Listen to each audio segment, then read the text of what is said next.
Oiê, boa tarde, tudo bem com vocês? Eita, segunda vez que eu tento gravar, a primeira eu gravei sem áudio, agora acho que vai.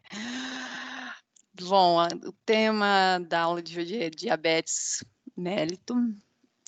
Todo mundo, todos os alunos provavelmente conhecem alguém, ou próximo, ou de alguma forma já teve alguma experiência com algum diabético, ou numa conversa, ou de algum jeito percebeu alguns dilemas que o diabético sofre no meio de uma festa, ou em alguns eventos sociais. Então, não é uma doença desconhecida, é uma doença presente no nosso dia a dia, é também uma doença muito ligada à nossa área da nutrição, porque está diretamente ligada ao consumo alimentar, e o nosso trabalho vai ser sempre de orientação e conforme a mudança de ação e de atitude do paciente, ele pode ter uma excelente qualidade de vida e uma melhora da progressão dessa doença.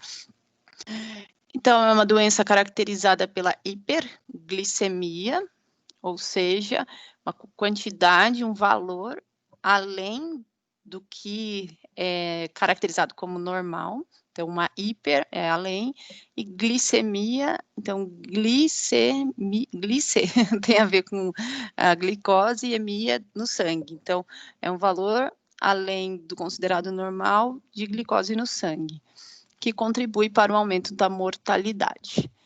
É um grave problema de saúde pública, como falei anteriormente, está presente no nosso dia a dia com as pessoas que a gente conhece.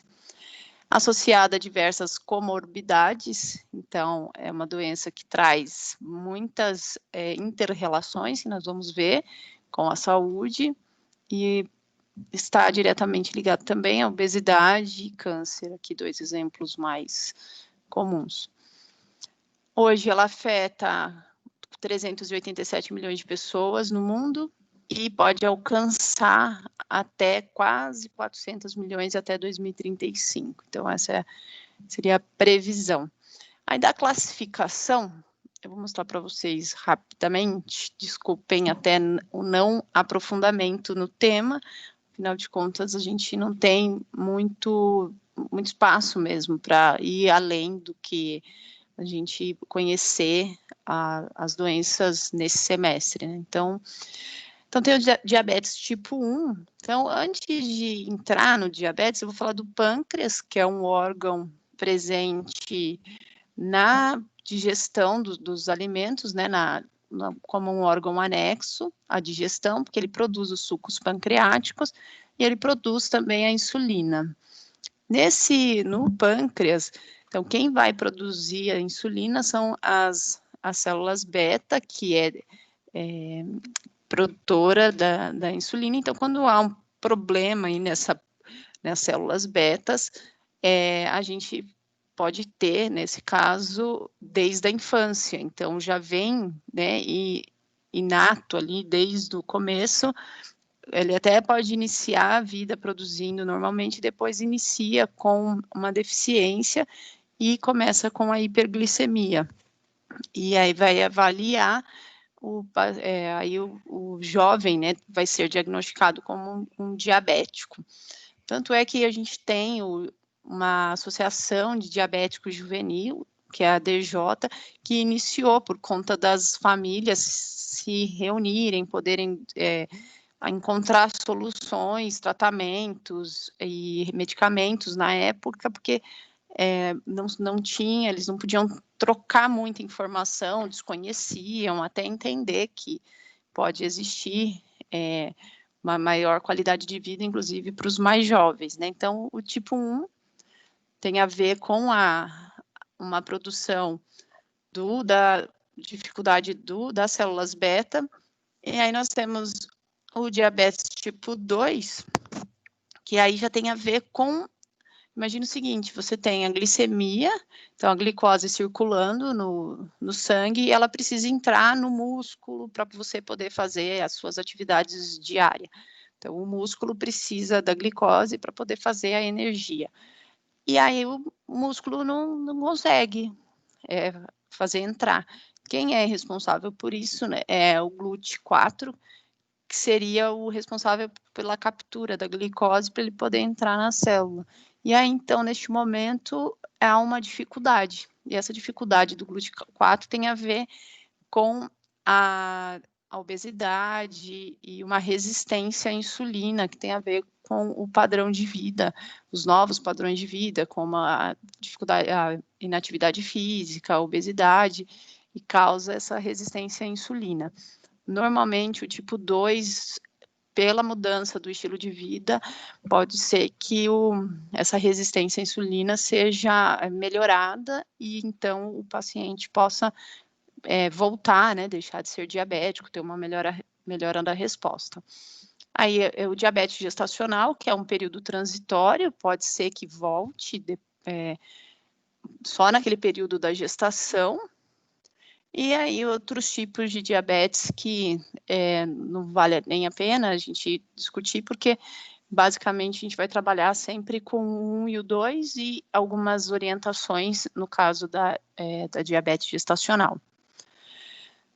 Então, pode ser defeitos na ação da insulina, então a insulina não conseguir agir, pode ser por problemas endócrinos, no caso do pâncreas, algumas infecções que vão causar no pâncreas, ele não consegue produzir, ou síndrome genética.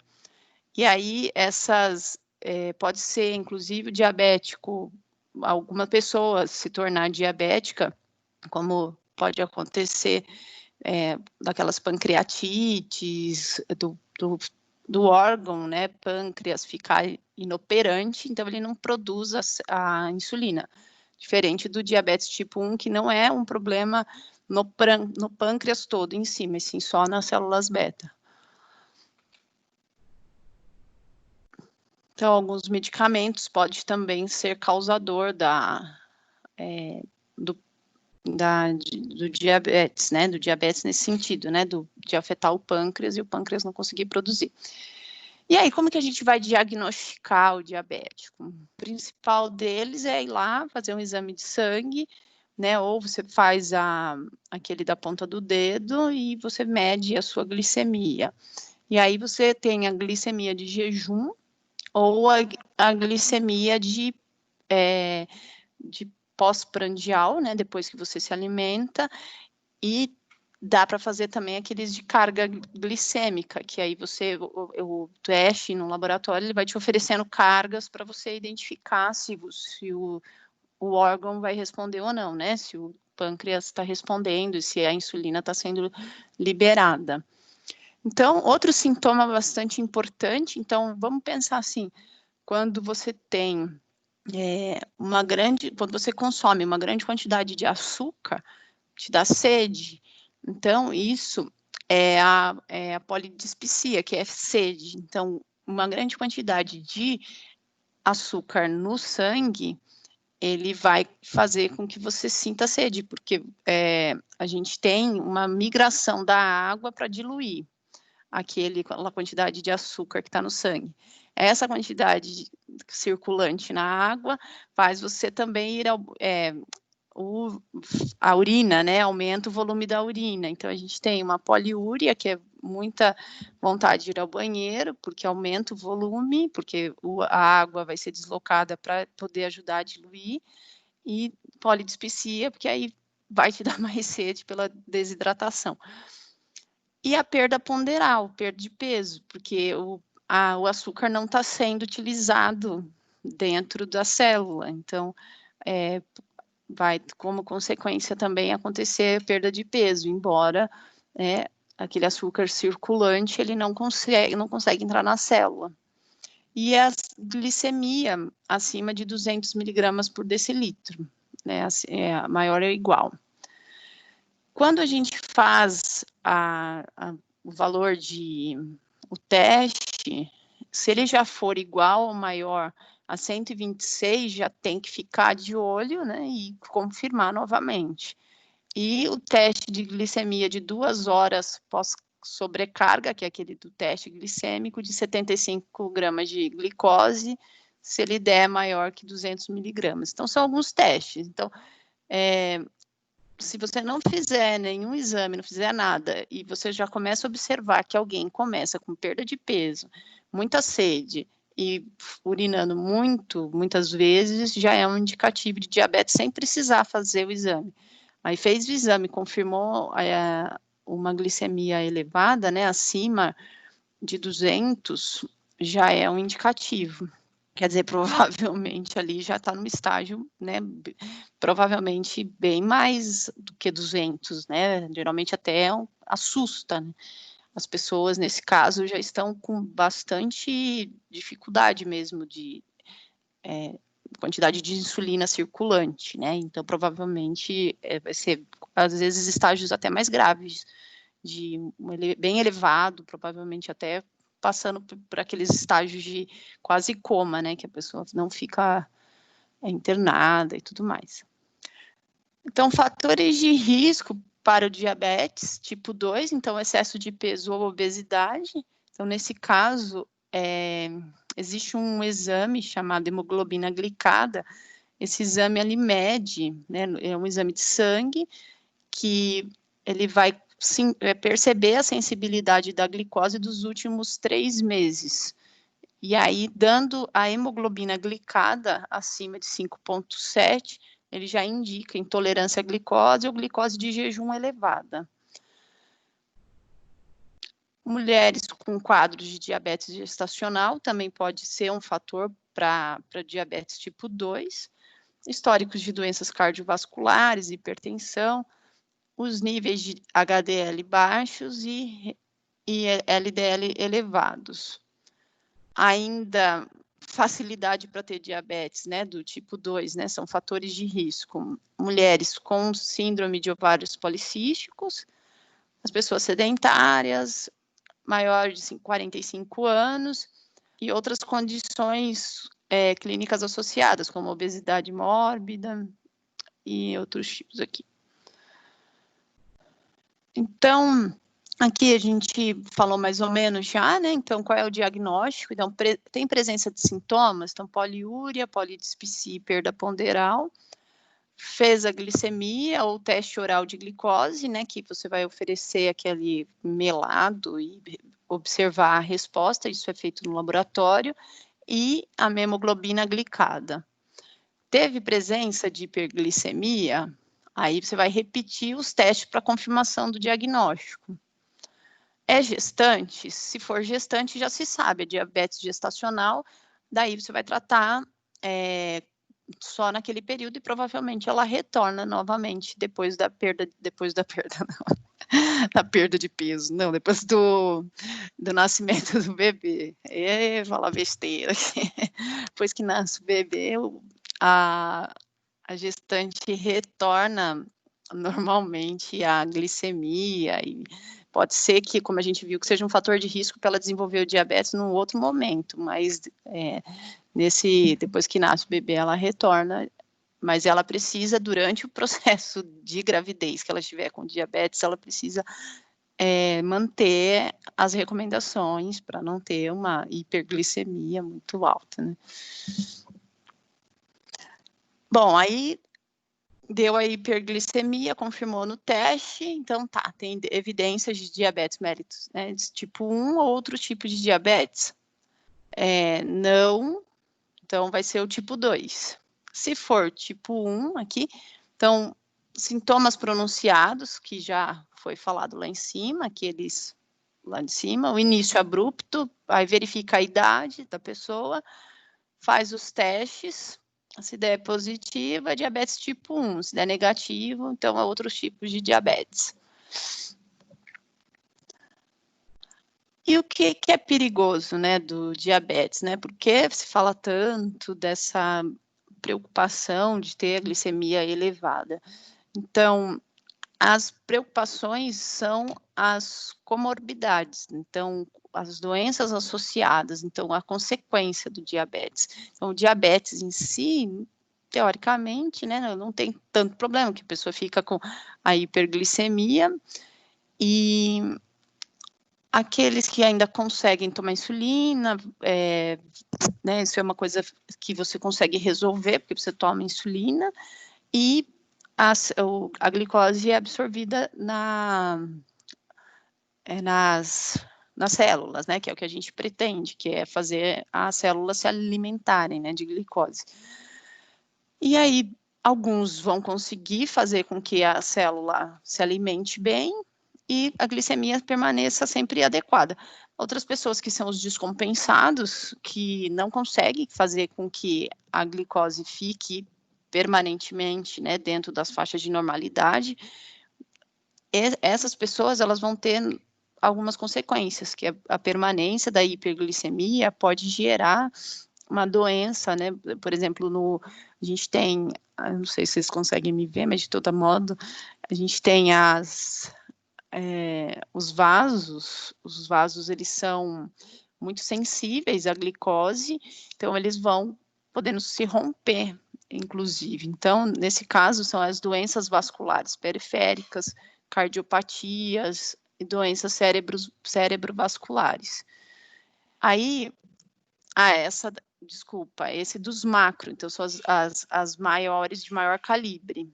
As de menor calibre, o diabetes, né, que seria a hiperglicemia, pode causar nefropatia, que nós vamos ver quando a gente falar sobre doenças renais, então pode lesar as artérias ali do rim, a retinopatia, que aí, então, no caso do rim, vai ter uma consequência para a insuficiência renal. Se lesar as arterinhas da retinopatia, que é do olho, pode causar cegueira, e a neuropatia já é na região cerebral. Então, por outro lado, a gente pode ter também as hipoglicemia, que é a hipoglicemia, então é o valor menor do que a referência para glicemia, então a gente tem lá 70, um valor mínimo, abaixo de 70 a pessoa não consegue sequer se mexer, ela algumas sensações de normalidade de escuta, ela começa a ficar meio fora do ar, porque a glicemia não está lá. Lembrando que o cérebro utiliza a principal fonte cerebral é a glicose. Se a pessoa não tem glicose, geralmente isso acontece quando ela consome uma quantidade excessiva do medicamento, da insulina, por exemplo, e aí ela entra nesse processo de hipoglicemia. Daí vem suadeira, uma série de sintomas bastante desagradáveis, e fora essa questão, né, de você ficar entre o hiper e o hipo até acertar essa glicemia.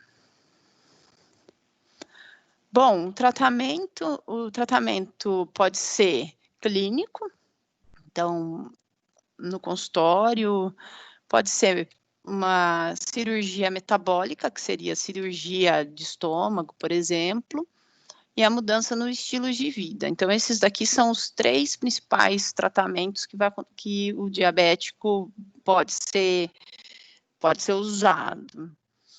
Daí, o tratamento clínico vai ser o controle da glicemia e a prevenção das complicações crônicas, que é tudo que a gente precisa, que é evitar que o paciente tenha consequências, né?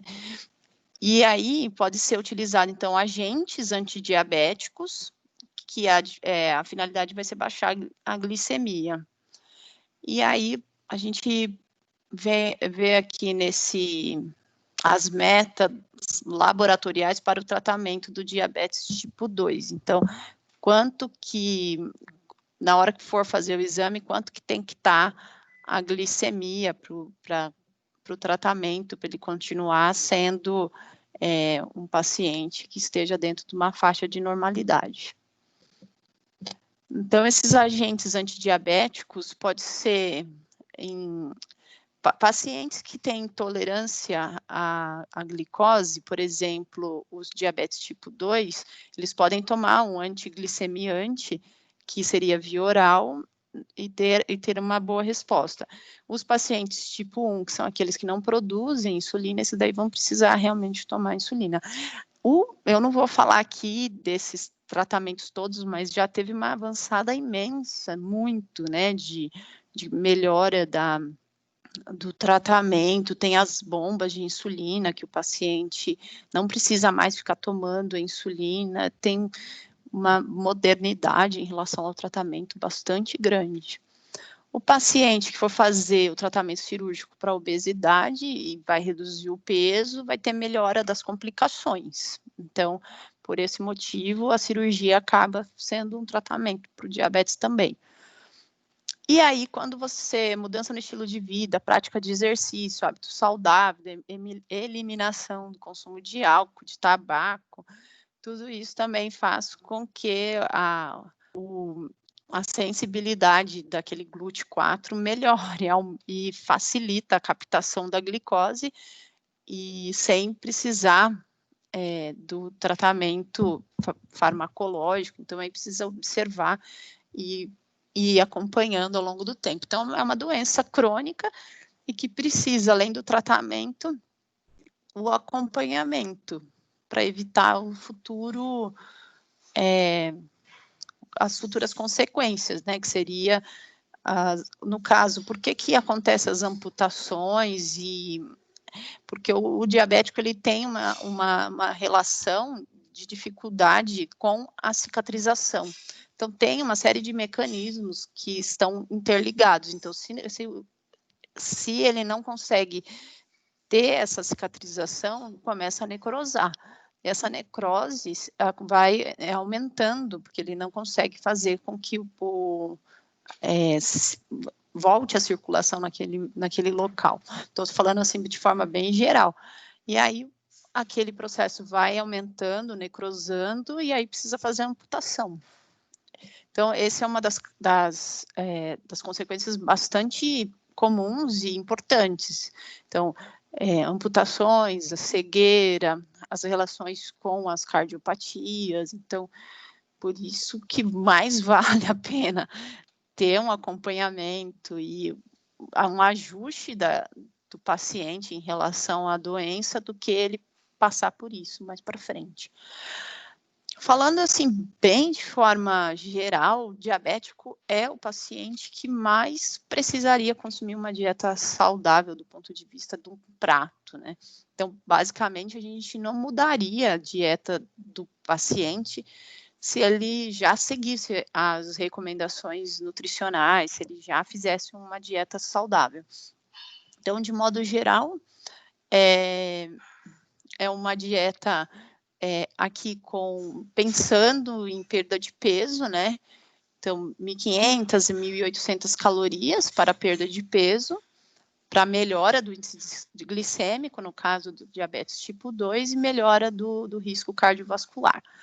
Pensando em carboidratos, mantém, né, uma quantidade de carboidratos proporcional da dieta, lembrando que a gente precisa favorecer o índice glicêmico, né? Então, não ser alimentos que já a gente consuma e eles já são absorvidos rapidamente e a glicemia já suba rápido. Então, eles precisam ser absorvidos mais lentamente e isso, como que a gente faz isso? É com alimentos mais ricos em fibras, que aí a absorção é um pouquinho mais lenta. Então, alimentos como, por exemplo, aqui, alimentos baixo índice glicêmico, feijão, ervilha, lentilha, pão de centeio, aveia. Aqui são os alimentos que vão favorecer que tem baixo índice glicêmico, acho que me confundi aqui, desculpa.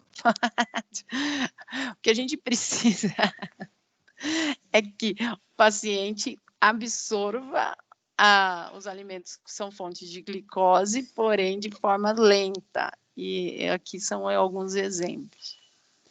A questão das fibras, a gente tem uma recomendação de fibras bem menor do que essa, né?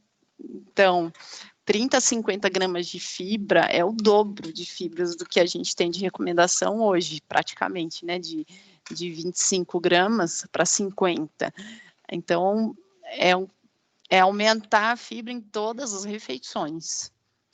E ela ajuda a reduzir o índice glicêmico, como eu falei, vai sendo absorvido mais lentamente. E aí evita o pico de glicemia. Eu acho que esse aqui é o maior desafio de uma dieta para o diabético, que é colocar os integrais em tudo, frutas e cascas e mandar bala na fibra, que acho que esse é o nosso maior desafio. Lipídios, só priorizar a qualidade, mono e poliinsaturado. Proteína também, só para completar. No caso aí, só a preocupação é com os renais, né? Quem já tiver com a nefrologia e tiver já alguma situação, aí a gente diminui a quantidade de proteínas. Aqui, alguns micronutrientes associados. Então, o zinco regula a insulina, suplementação pode melhorar o controle glicêmico, o magnésio atua nos receptores da insulina, mas se a gente já tiver oferecendo uma dieta bastante rica em nutrientes, principalmente nos alimentos ricos em fibras, a gente certamente já vai estar conseguindo fornecer bastante desses micronutrientes. O selênio, quantidades adequadas de selênio, o excesso pode dar o efeito contrário. Se falou também do cromo, a suplementação ainda não está recomendada, mas tem se falado que ele atua na captação de glicose, então a gente aqui é só por uma questão de curiosidade. Vitamina D atua no controle glicêmico, também não se sabe exatamente se vale a pena a suplementação ou não. Nós, no nosso caso, com a nutrição, que como técnicos, vamos sempre priorizar os alimentos e pensar, né, o paciente com os recursos que ele tiver, sem a suplementação já entra num caso mais específico, individualizado, né? Aqui alguns tipos de adoçante, vale a pena, assim, que eu tenho visto, que é bem importante, é a questão do limiar do doce, né? Então, quem acostuma a consumir alimentos que há necessidade de adoçar, por exemplo, chá, café, os sucos, esse limiar do doce, ele pode ser alterado se as pessoas se propõem a testar novos sabores também. E eliminar para valer o açúcar e não trocar por adoçante. Então, acho que esse é um bom desafio a ser tratado, que é não fazer a troca do açúcar simples, né, por adoçantes. Então, aqui tem alguns tipos de adoçantes, lembrando que o stevia, né, não sei se eu levei para vocês já, mas uma das agricultoras, ela tem a stevia in natura, é bem legal, assim, você pega a stevia e põe na boca, é um saborzão, assim, parece concentrado de açúcar, mas não que é gostoso como açúcar, me lembra até um artificial de tão doce, né? Então, tem alguns tipos aqui, tudo tem limite, então nós temos bastante estudos até comprovando a relação de adoçante com algumas doenças também, então acho que vale a pena pensar numa dieta saudável e evitar também os adoçantes, né? E entender também o paciente, entender como é que ele é, como que é a vida, para que ele possa ir migrando sem que seja traumático também.